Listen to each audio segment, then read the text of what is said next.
ভিডিওতে যেই ড্রাইভারের কথা বলা হয়েছিল তার মৃত্যুর আগের ছবি এইটি।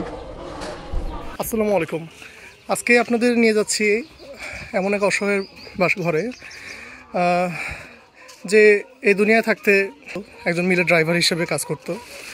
পূর্ববর্তী সময়ে আমরা এটা নিয়ে একটা পোস্ট করেছিলাম। তার পাকস্থলীতে ক্যান্সার ছিল এবং কিছুদিন আগেই সে দুনিয়ার মায়া ত্যাগ করে চলে গেছেন।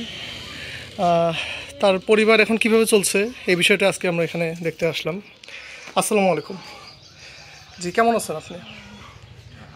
বুঝতে পারি না, আপনার এখন মানে পরিবার কীভাবে চলছে? আগে তো উনি ছিলেন, তখন তো একটা ব্যবস্থা ছিল, এখন কোনো সে ব্যবস্থাই নেই বাবা। আমার কামাই কাজে লোকদান নাই, একটা মেয়ে ফেরি দেয়া চলে গেল।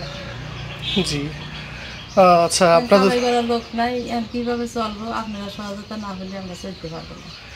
জি, আপনাদের তো এখন মানে কোনো ধরনের কামাইয়ের ব্যবস্থাই নেই, মানে একমাত্র যে রোজগারের ব্যক্তি ছিল সে তো এখন নাই, চলে গেছে বাবা। যে রোজগার করে খাওয়াইছে তাই জন্য চলে গেছে। রোজগার করার মানুষ নাই, ছেলে নাই, কোনো কিছুই নেই। ওনার মা হয় না? জি, দেখেন, আসলে মা বেঁচে আছে কিন্তু সন্তান নাই, এটা আসলে খুবই কষ্টকর একটা বিষয়। এই হলো তাদের বাসার অবস্থা।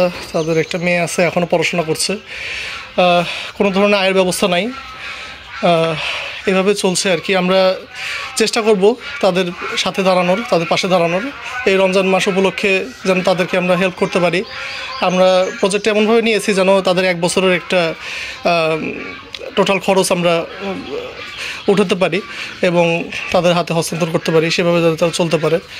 আসলে উপার্জনক্ষম একজনই ব্যক্তি ছিল যে এখন আর নাই, দুনিয়া মায়া ত্যাগ করে চলে গেছে। আসলে তাদের কাছে সেই ধরনের কোনো উপার্জনের ব্যবস্থাও নাই, আগেও যা ছিল এখন তো তাও নাই।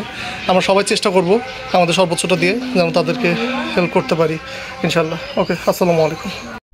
পরবর্তীতে আমরা ফেসবুকে পোস্টের মাধ্যমে তাদের জন্য 20,000 টাকা সংগ্রহ করেছি, যা আমরা প্রতি মাসে মাসে তাদের খরচ হিসাবে দিব এবং পাশাপাশি আমাদের একটি ইফতার প্যাকেজ দিয়ে দেওয়া হয়েছে 1 মাসের জন্য।